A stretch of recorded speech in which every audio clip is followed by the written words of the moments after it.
오늘 말씀 역대상 13장 같이 읽겠습니다. 역대상 630페이지야. 630페이지. 630페이지. 시작. 다윗이 천부장과 백부장 곧 모든 장수로 더불어 논하고 이스라엘의 온 회에게 이르되 만일 너희가 사삼이 여기고 또 우리의 하나님 여호와께로 말미암았으면 우리가 이스라엘 온 땅에 남아 있는 우리 형제와 또 저희와 함께 들어 있는 성읍에 거하는 제사장과 베리 사람에게 보내어 저희를 우리에게 모이게 하고 우리가 우리 하나님의 궤를 옮겨오자 사울 때에 내가 우리 앞에서 죽지 아니하느니라. 모든 백성이 이를 사성이 여기고 온 회중이 그들을 보겠다 하더라. 이에 다윗이 애굽의 시온에서 하마가 오기까지 온 이스라엘을 불러모으고 기럇여리에서부터 하나님의 궤를 메어 오자 할세. 다윗이 온 이스라엘 거기이고 바알라 곧 이라에 속한 기럇여리에 올라가서 여호와 하나님의 궤를 메어 오니 이는 여호와께서 두 그룹 사이에 계시므로 그 이름을 변호해라. 하나님의 궤를 새 술에 싣고 아비나답의 집에서 나오는데 우사와 아이오는 수레를 몰며 다윗과 이스라엘 온 무리는 하나님 앞에서 힘을 다하여 표현을 하며 수금과 비파와 소와 재금과 나팔로 수확하리라. 기존의 타산반에 이르러서는 소들이 등으로 우사가 손을 펴서 궤를 붙들었더니 우사가 손을 펴서 궤를 붙들므로 인하여 여호와께서 진노하사 치심에 우사가 거기 하나님 앞에서 죽으니라. 여호와께서 우사를 충돌하심으로 다윗이 분하여 그곳을 베레스 우사라 칭하니 그 이름이 오늘까지 이르리라. 그날에 다윗이 하나님을 두려워하여 그때 내가 어찌 하나님의 궤를 내 곳으로 오게 하오니요 하고 궤를 옮겨 다윗 자기에게 메어드리지 못하고 치우쳐 가드 사람 오베데돔의 집으로 메어가니라. 하나님의 궤가 오베데돔의 집에서 그 권속과 함께 속달을 했으니라. 여호와께서 그들의 집과 그 모든 소유에 복을 내리셨더라. 오늘 하나님께 주신 말씀의 제목을 두 그룹 사이에서 자정하신 하나님이란 말씀으로 준비하게 하셨습니다. 그래서 출애굽기 25장 22절에 보면은 하나님께서 모세에게 두 그룹 사이, 그러니까 언약궤, 그 두 그룹 사이에서 이스라엘 백성에게 할 일을 내가 알려주겠다. 이렇게 말씀하신 것이 두 그룹 사이 자정하신 하나님이라는 말씀을 주시면서 저에게 또한 마지막 때에 우리를 세우시고 또한 이 말씀을 통해서 주님의 뜻을 깨닫는 시간이 되기 원합니다. 그래서 역대상 13장에서 그 언약궤, 하나님의 그 궤가 나오고 있는데요. 그래서 그 언약궤는 뭐냐면은 하나님과 그 하나님의 백성의 그 언약을 상징하는 그 하나님의 그 성물이죠. 하나님의 임재.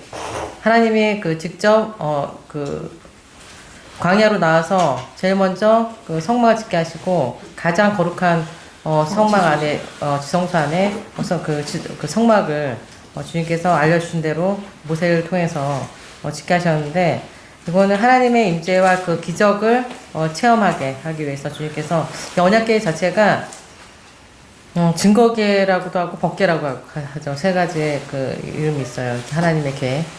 그래서 성소에서 이제 가장 거룩한 그 성물이고 기구가 언약궤예요. 왜냐하면 하나님의 임재하시는 상징이기 때문에. 천연하신 하나님. 그러니까 하나님께서 두룹 사이에서 말씀하셨다고 하셨기 때문에 하나님의 임재가 있었던 그 언약궤이기 때문에 이 출애굽기 25장에 보면은 그래서 이 안에는 십계명 하나님이 직접 쓰신 십계명의 돌판과 아론의 쌍난 지팡이 광야에서 하나 이스라엘 백성에게 직접 내려주신 그 만나 그래서 이렇게 하신 이유는 하나님의 역사 하나님 살아계신 하나님의 그 체험하게 하시는 그 임재를 하나님께서 이거를 기억하라. 하나님께서 늘 하나님께 늘 함께 하신다는 것을 이스라엘 백성에게 늘 말씀하신 거예요. 그래서 언약궤가 뺏긴 게 블레셋 전투에서 뺏겨서 70년 동안 그 아미나답 집에 있었죠. 그래서 70년 동안 이제 이스라엘이 왜 뺏겼냐면은 그 이유가 뭐냐면 하나님의 하나님 자체, 그 언약궤 자체 하나님의 그 현현하신 하나님이신데 그 하나님 언약궤를 그 점치는 데 이용했기 때문에 하나님 뺏기게 하셨어요. 왜냐면은 블레셋 전투에서 싸움하고 있는데 자기가 이스라엘 백성이 지고 있으니까 3회상에서 보면 이렇게 나와 있어요. 그래서 지고 있으니까 언약궤를 빨리 갖고 와라. 그래서 그때 홈리와 비나스가 그 엘리 제사장의 그 아들 두 아들과 같이 그 전투에 이제 왔죠. 와가지고 그 언약궤를 들고 왔는데 하나님께서 그것 때문에 대패하게 하시고 뺏기게 하셨어요.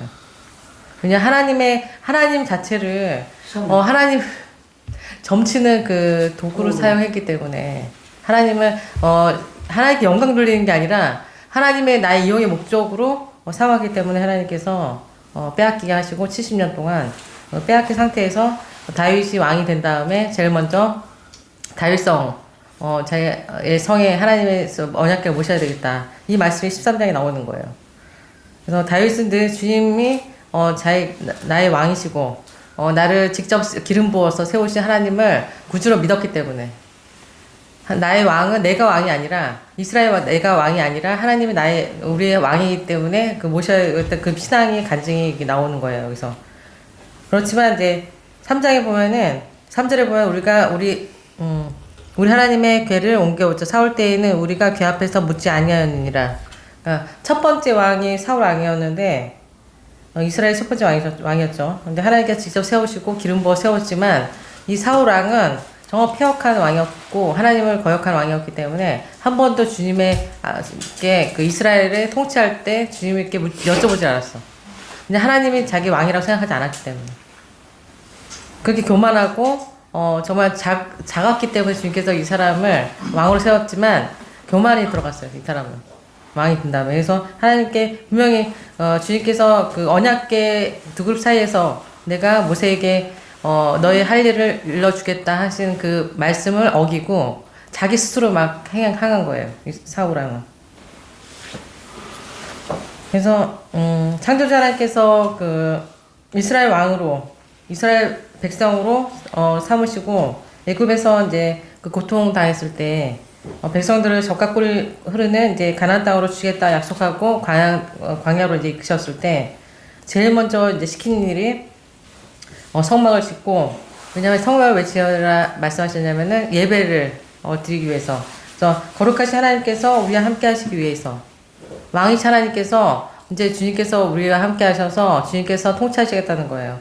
그래서 성막 그 성소에서 가장 그 거룩한 그 언약궤 를 만들게 하시고 두 그룹 사이에서 내가 할 일을 알려주겠다. 하나님께서 이스라엘 왕이 되시겠다는 것을 말씀하시면서 언약궤를 만들게 하셨습니다. 그래서 창조자 하나님께서 우리에게 그 명하신 그 법과 하나님을 그 섬기는 예법을 광야에서 알려주시고, 하나님께서 그 말씀하신 것은 하나님의 법을 순종할 때 이제 복이 있는 거고, 하나님의 말씀에 불순종 할 때에는 저주를 받아서 영원히 하나님과 떨어지는, 세상에서도 이제 그 너희가 원하는 젖과 꿀이 흐르는 그 땅에 들어가지 못하고 죽어서도 영벌 하나님과 떨어져서 영원 지옥 갈 수밖에 없는 그 저주가 임한다는 것을 광야에서 이스라엘 백성에게 직접 체험하게 하신 겁니다. 그래서 복귀안에 그래서 주님께서 증거로 그 만나하고 십계명판하고 이라는 쌍난 지팡이를 증거로 넣게 하시고, 왜냐하면 하나님께서 다 하셨기 때문에. 그래서 18회 번 홀로 기사를 행하시는 여호와, 전적인 하나님의 은혜를 체험한 그 이스라엘 백성이기 때문에 이거를 기념하라고 주님께서 넣게 하신 거죠. 그래서 늘 하나님을 경외하고 하나님 높여드려야 되는데 그렇지 못하기 때문에 이스라엘 백성이 지금도 지금 구약에서 머물고 있는 거는 정말 하나님을 정말 동행하지 않았기 때문에, 입술로만 주님을 사랑한다고 하지만 마음으로는 내게 멀었다. 그래서 주님께서 예수님을 보내주셨지만 예수님 십자가에 못 박고 결국에는 주님과 이제 떨어질 수밖에 없는, 열매를 맺지 못하는 그런 민족이 된 겁니다. 하나님과 동행한다는 거는 하나님의 뜻으로 산다는 것을 말하고 있어요.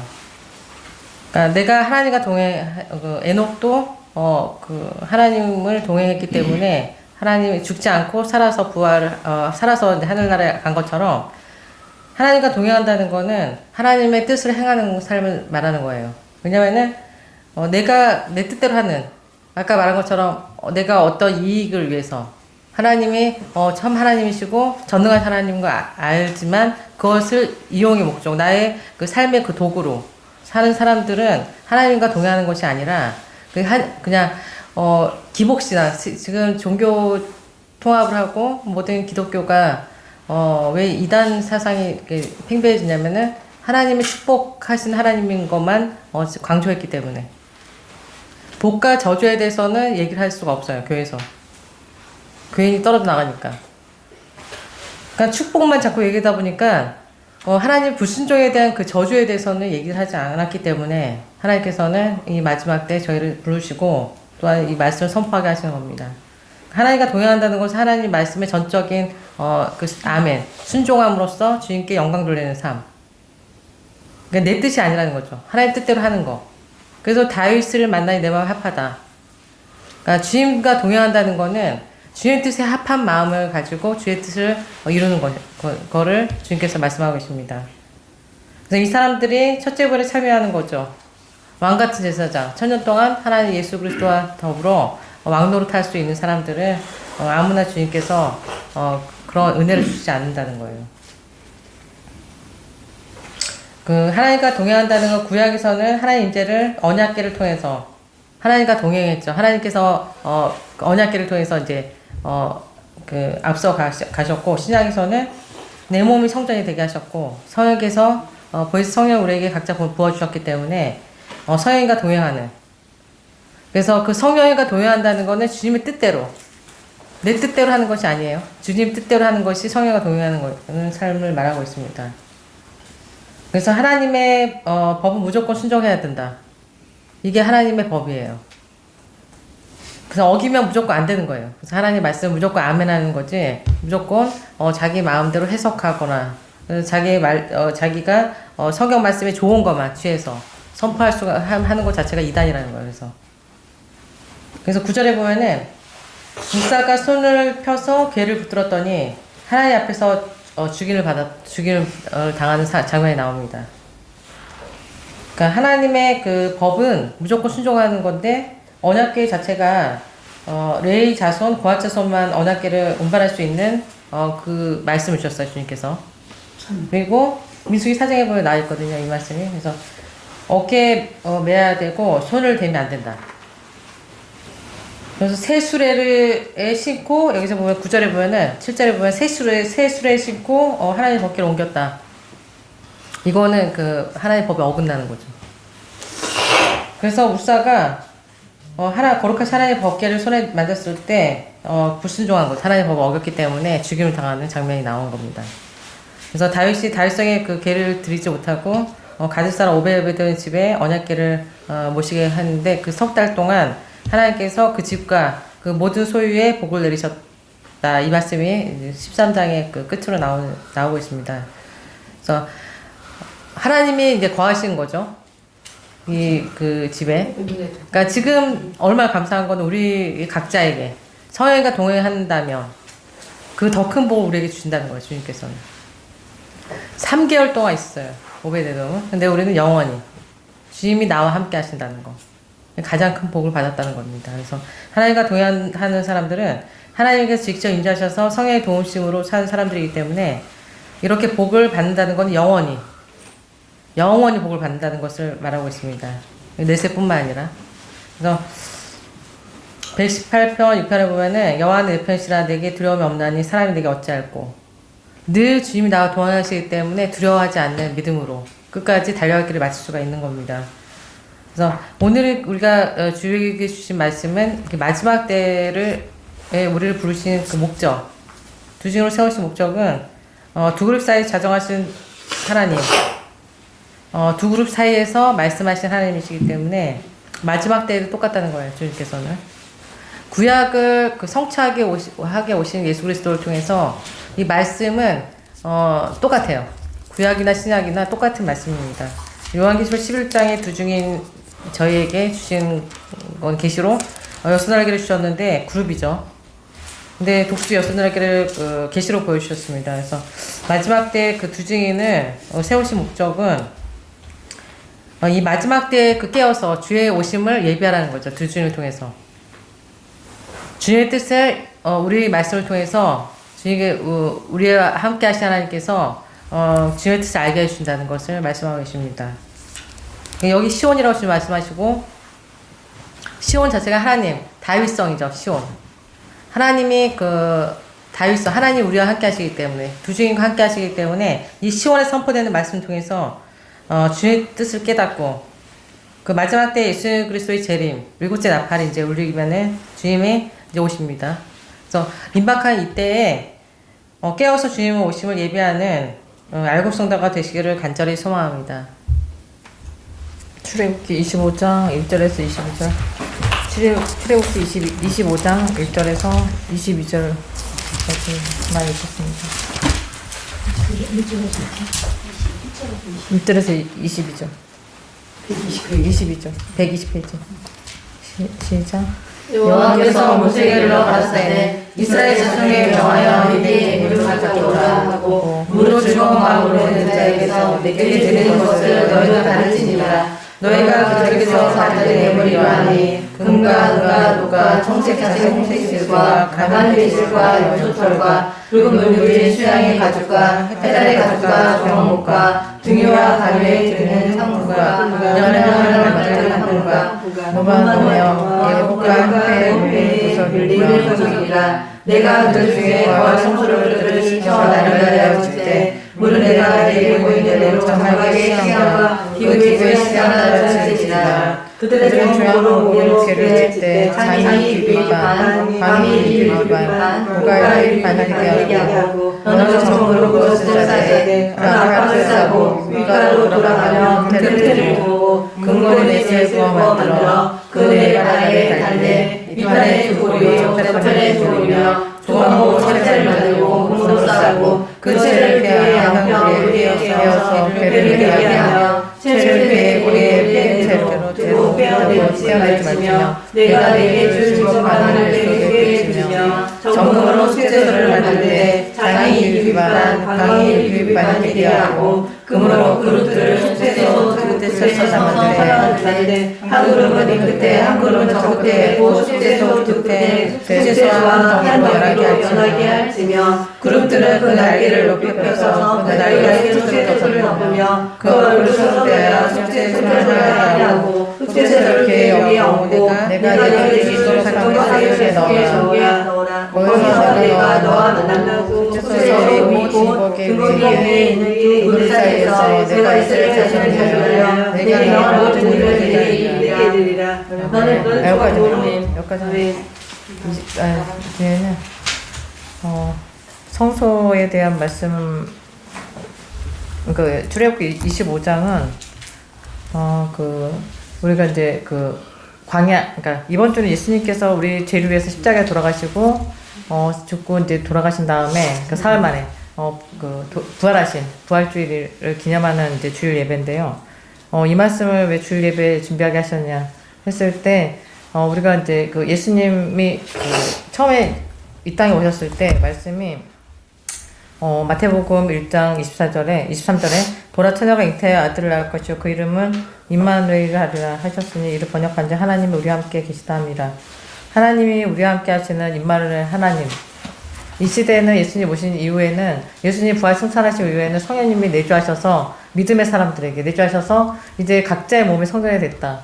그런데 이제 우리 성전에 대한 의미, 그러니까 건물로 지어진 교회가 교회가 아니고 각자의 몸이 이제 성전이 된 시대지만 우리가 구약을 왜 출애굽기 25장을 보면서 성막, 그러니까 광야에서 성전을 지은 게 성막이거든요. 교회를 지은 게 아니라 성막을 짓고 그 안에 법궤를 모셨기 때문에 그게 이제 성전이 되기 때문에 이제 성전에 대한 말씀 우리가 깊이 이제 주님이 성막과 교회와 성전에 대한 이제 말씀을 준비하게 하셔서 이 말씀을 보게 됐는데요. 지금은 이제 주님 오실 때 이제 마지막 때 끝에 우리가 살고 있습니다. 왜냐면은 여섯째 나팔 2014년 3월 14일에 불려지고 계시록 11장 15절에 일곱째 천사가 나팔을 불려줄 때까지, 일곱째, 그때 이제 주님이 공중에서 재림하시고, 우리가 이제 살아있는 사람은 공중에서 주님을 맞을 것이고, 죽은 사람들은 부활체로, 다 이제 부활체의 몸으로 바뀌겠지만, 그 부활의 몸이 된다.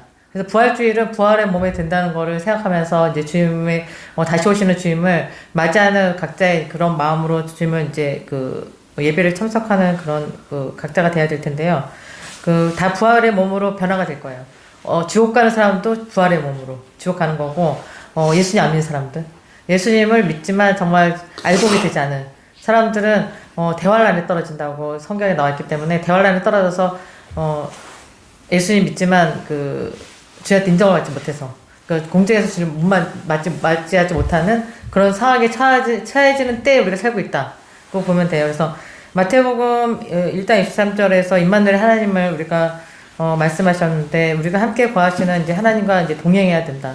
그 말씀을 하시기 위해서 이 말씀으로 마태복음이 시작이 된다고 보면 돼요. 그래서 현재 우리가 마지막 때를 살고 있는데, 주님을 우리가 이제 공중에서 주님을 맞이해야 될 때, 일곱째 천사가 나팔을 불게 될 때, 우리도 같이 부활 승천해서 주님과 같이 이제 영원히 주님 나라 가야 될 텐데요. 보혜사 성령님을 이제 우리에게 각자에게 보내주셔서, 우리 육신이, 성령님이 유지하시는 성전으로 이제 날마다 내려주시는 하늘의 만나를 우리가 먹으면서, 살 때 주님과 동행한다고 할 수 있어요. 그래서, 네마의 말씀이 뭐냐 했을 때, 성경을 우리가 매일매일 묵상하고 기도할 때, 같은 말씀이라도 그날따라 나에게 부어지는 말씀이 다른 게 네마의 말씀이거든요.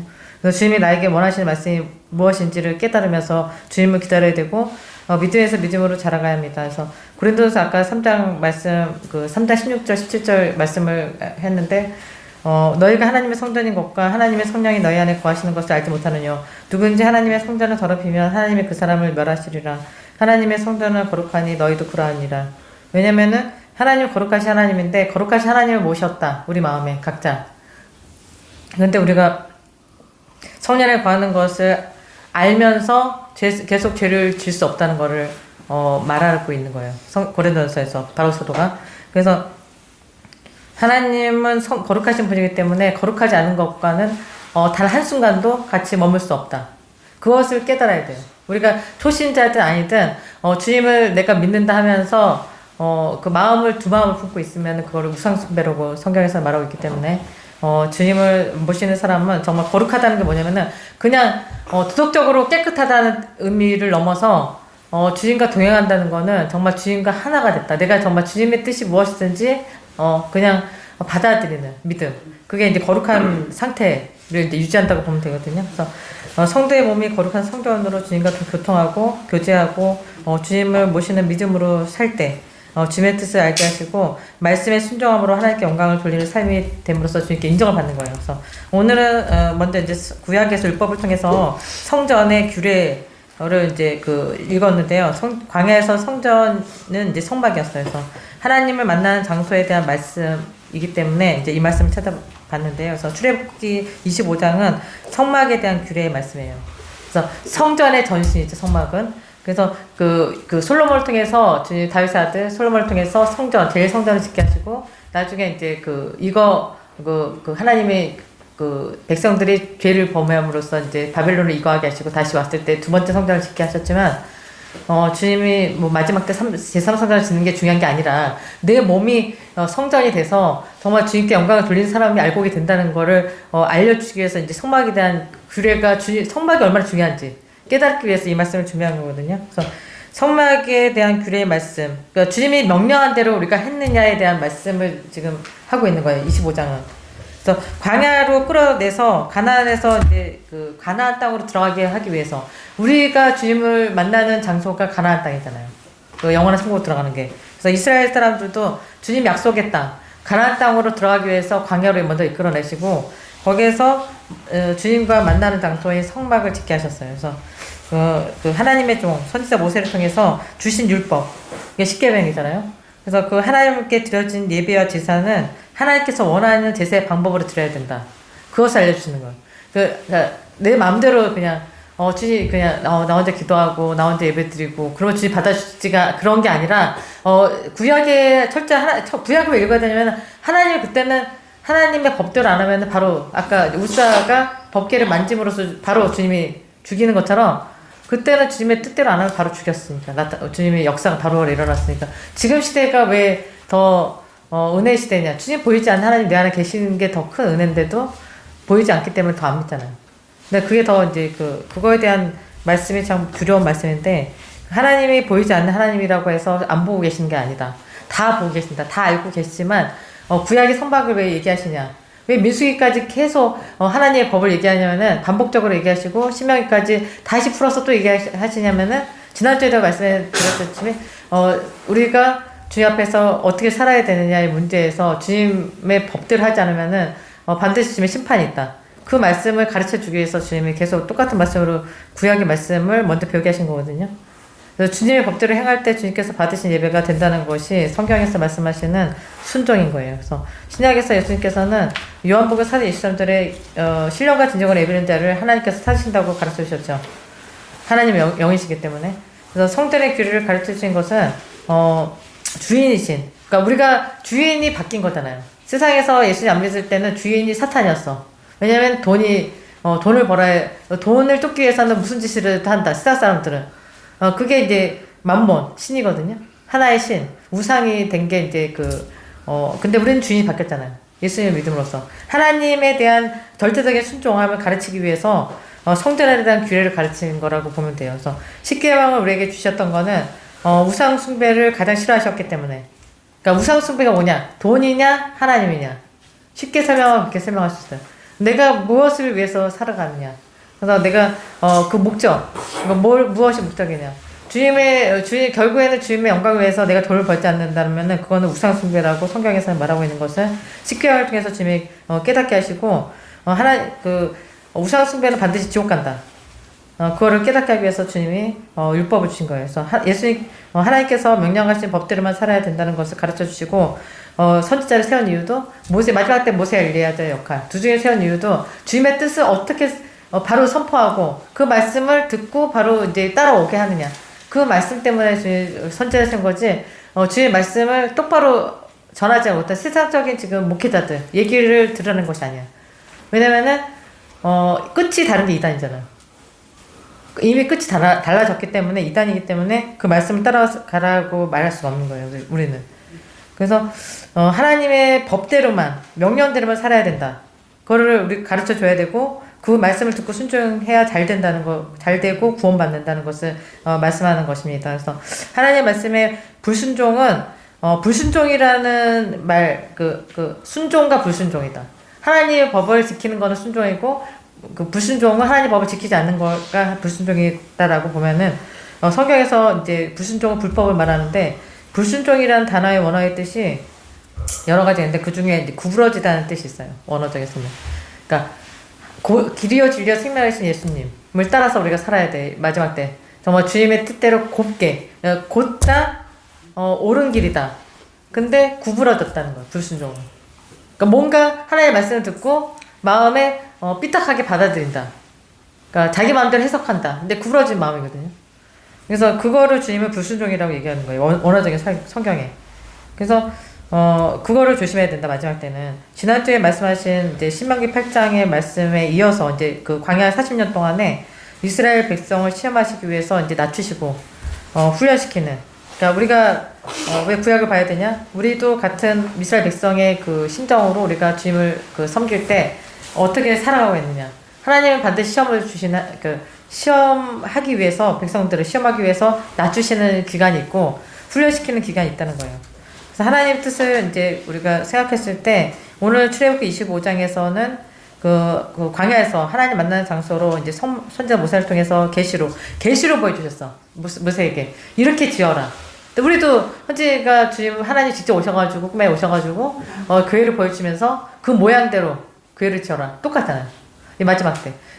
모세를 통해서 주님이 성막을 지라고 하시고, 법궤를 지라고 하신 것처럼 그대로 법궤를 지었거든요. 모세가 또 이제 하나님 보여준 대로. 근데 우리도, 한재가 보여준 대로 그대로 우리가 교회 모양을 지은 것처럼, 우리가 마지막 때, 이 마지막 때 참된 교회라는 것을 주님이 절대적으로 계시로 보여줬기 때문에 우리가 교회를 진 거지, 우리 마음대로 진 게 아니잖아. 그게 순종이라는 거야. 그러니까 주님이 말씀하셨는데 순종하지 않으면 그거는 불순종이야. 그러니까 무슨 말씀을 아침에 직접적 계시를 주셨으면은 그것대로 순종을 해야지 주님의 뜻대로 이제 살았다고 하는 거지. 그래서 그 중요한 거는 보여줬어. 그 다음에 이제 순종했어. 그 어떤 순종을 해야 되냐면은 출애굽기 25장 후반할 때를 봐도 이제 그 쭉 보면은 그 선방을 질 때 자발적인 헌금을 모아서 했다. 백성들이 헌물을 모아서. 우리도 마찬가지야. 우리 가족들이 그 자발적으로 헌물을 모아서 헌금 모아서 정말 다 어렵지만 그래서 그거를 다 모아서 주 앞에 우리 교회를 진 것처럼 그렇게 했다는 거예요. 이스라엘 백성들도 그 성막을 지을 때. 그래서 너무나 똑같다 우리랑. 그래서 그 마지막 때 이제 하나님 뜻대로 이제 그 하나님께서 거하시는 곳이 시온이거든요. 그래서 성경적으로 우리는 주님이 거하시는 교회를 지어라고 하셨고 그 교회를 그 모양대로 지었기 때문에 이곳에서 주님이 거하신다. 역사하시는 하나님의 뜻대로 우리가 순종할 때 주님의 역사하심을 반드시 체험할 거예요. 그거를 체험하기 위해서 우리가 말씀을 올리게 하시고 주님의 뜻을 반드시 이루기 위해서 말씀을 올리게 하시는데 구약의 율법은 선지자 모세를 통해서 가르치게 하셨지만 마지막 때 이 시대의 법궤는 우리 교회 이제 시온에 거하는 하나님께서 역사하시는 대로 마지막 때 끝을 달려가게 하실 것이고 법궤를 덮고 있는 두 그룹은 이제 이 시대의 이제 두 중의 예표이기 때문에 우리를 세우셔서 주님의 뜻을 똑바로 전하게 이제 하셔서 100% 순종할 때 알고 성도로 주님께 드려지는 될 것을 가르치게 되는 거예요. 법궤에 대해서 왜 이제 말씀 보게 하셨냐면은 법궤는 하나님 거하시는 곳이기 때문에 예수님께서 이제 인간의 죄를 대속하신 예수 그리스도를 대표하는 게 이제 법궤라는 것을 또 이제 알려주기 위해서 이제 본문을 읽었는데요. 출애굽기 25장 21절에 하나님 모시는 법궤에는 십계명의 두 돌판과 돌판은 이제 법궤에 보관하라고 이제 하나님께서 명령하셨어요. 그래서 하나님의 법이다, 율법이다, 십계명 이 모든 하나님의 말씀이 이제 진리이기 때문에 이 진리 자체가 하나님이시기 때문에 성경에서 법궤는 5가지 명칭으로 이제 부여지는데요. 출애굽기 25장 22절에서는 증거궤다. 또 레위기 16장 2절에서는 법궤로 이제 말씀하고 있고 여호수아 4장 5절에서는 여호와의 궤로 표현하고 있고 아까 읽었던 이제 그 하나님의 궤가 나오거든요. 사무엘상 13장에서는 사무엘상 3장 3절에서도 하나님의 궤로 나오는데 능력 있으신 하나님의 궤의 의미에서 말씀의 궤다. 그리고 법궤의 주인은 여호와이시다라는 뜻이 있고 하나님의 율법을 담고 있는 궤가 십계명을 담고 있기 때문에 증거궤다, 법궤다, 언약궤다. 하나님과의 그 언약된 백성들이 십계명을 담고 있기 때문에 언약궤다. 이게 5가지의 뜻으로 보면 돼요. 그래서 출애굽기 지금 읽었던 25장 10절에 보면은 법궤는 조각목으로 궤를 만들라고 하셨어요. 모세한테. 그래서 조각목이 뭐냐면은 애굽에는 아카시아 나무라고 하는데 이 나무는 좋은 나무가 아니고 좋은 재질이에요. 나무가 아주 가늘고 가지가 많아가지고 옹이 많고 이제 가지가 얇으면 그걸로 나무가 통나무로 지어야지 좋은 재질이 되는데 별로 이렇게 좋지 않은 나무로 하나님 궤를 만들라는 거. 그 의미가 있는 거죠. 왜냐면은 오늘 이제 부활절인데 예수님의 예표거든요, 이 말씀 자체도. 그러니까 예수님이 성전된 몸이 이제 궤라고 보면은 예수님 자체가 이사야서 53장 2절에 그는 고운 모양도 없고 풍태도 없은데 우리의 보기에 흠모할 만한 아름다운 것이 없도다. 그래서 예수님의 모습을 이렇게 이사야서 53장 2절에 이렇게 표현하고 있는데 애굽 아카시아 나무도 가늘고 이제 옹이 많아가지고 이렇게 좋은 목재가 아니었다. 그런데도 지금 이걸로 궤를 만들려고 하시거든요. 하나님 법은. 인간의 죄를 대속한 예수 그리스도의 예표라고 보면 돼요. 그래서 출애굽기 25장 11절 읽었는데 정금으로 싸서 궤를 만들려고 하시죠. 그러니까 정금은 하나님의 신성함을 표현하는데 정금 이단하면은 이제 계시록 21장 22장에 보면은 새 예루살렘 성이 다 정금으로 깔려 있잖아요. 그러니까 우리가 교회를 짓고 꿈을 꾸게 하셨는데 우리 교회가 다 바닥에 정금으로 하나님 보여주시는 거 다 만들고 난 다음에 그래서 하나님이 받으셨다. 그래서 우리 교회를 참 하나님 기뻐하신다는 걸 보여줬을 때도 정금이었어요, 우리 교회가. 그리고 법궤 안에 선물을 십계명하고 만나를 넣은 항아리, 아론의 쌍난 지팡이 3가지를 넣었거든요. 그래서 마지막 때 왜 이제 정금을 써서 궤를 만들게 하셨냐면은 마지막 때 교회의 모형이 라오디게아 교회예요. 그래서 계시록 3장 18절에 보면은 너를 권하노니 불로 연단한 금을 사서 부유하게 하라. 이 말씀이 있거든요. 그러니까 불로 연단한 금을 사라. 그러니까 믿음에 네가 믿음이 없다. 그러니까 라오디게아 교회의 모형이잖아요. 마지막 때. 믿음이 있고 없거나 성령님이 내주하셔야 되는데 성령님이 떠나신 교회. 그러니까 성령이 떠나셨다는 거는 그 사람과 주님과 이제 그 단절된 그런 상태에서 나는 믿음이 있다고 혼자 난 예수님 믿고 있다. 잘못된 믿음이잖아요, 이거. 그래서 주님 불로 연단한 금을 사야 된다는 거죠. 연단을 받지 않는 금은 없어.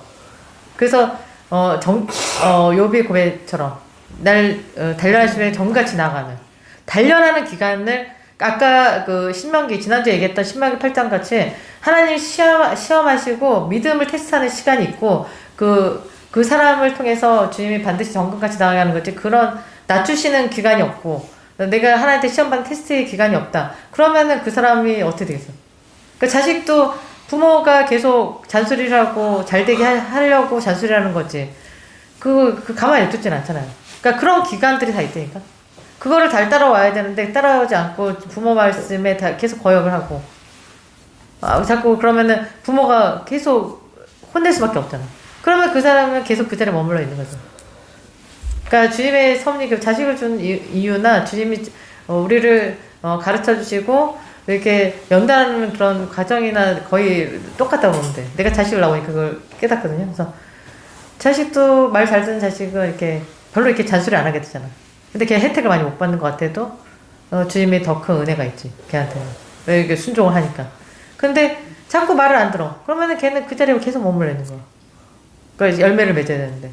그러니까 주님은 그런 연단의 시간을 자기가 어떻게 잘 주의 말씀에 내 하는 애들이 주님의 영광을 나타내는 거지. 그게 알고 오게 되는 거거든요. 겉만 번지르래. 나는 예배는 잘 드렸는데 속은 주님하고 동행하는 게 없어. 그건 축정이라고 주님이 성경에서 말씀하는 거예요. 그래서 주님을 두려워해야 되는데 그게 없기 때문에 우리 성막에 대한 성전에 대한 예배를 규례를 주시는 거야 주님이. 이대로만 해야 된다. 너 여기서 조금이라도 벗어나면 안 돼. 여기서 히브리서 9장 4절에 금양로와 사면을 금으로 싼 언약궤가 있고 그 안에 만나를 담은 금항아리와 아론의 쌍난 지팡이 언약궤의 비석들이 있고 이렇게 주님이 이렇게 하라는 거예요. 지금 12절에 25장 12절에 보면은 금고리 넷을 만들어라는 말씀이 있어요. 법궤 내 모서리에 한 개씩 4개의 금고리를 부착을 하라는 거예요. 다 금으로 써서 이 고리에 채를 끼워서 이제 옮기는 건데 사람 손이 아까 우사가 손을 댔잖아. 움직였다고 해서 손을 대면 안 되는데 왜냐 거룩한 하나님 만지면 안 되거든요. 사람 손에 닿으면 안 되기 때문에 금고리를 부착을 하는 거야. 그래서 금고리 채를 또 만들어가지고 채로 양쪽에서 들어야 돼. 하나님을 만지면 안 돼. 그리고 성물에 손을 대면 안 되거든요. 손 대면 하나님한테 받아 죽이니까. 그래서 13절에 보면은 채를 만들라.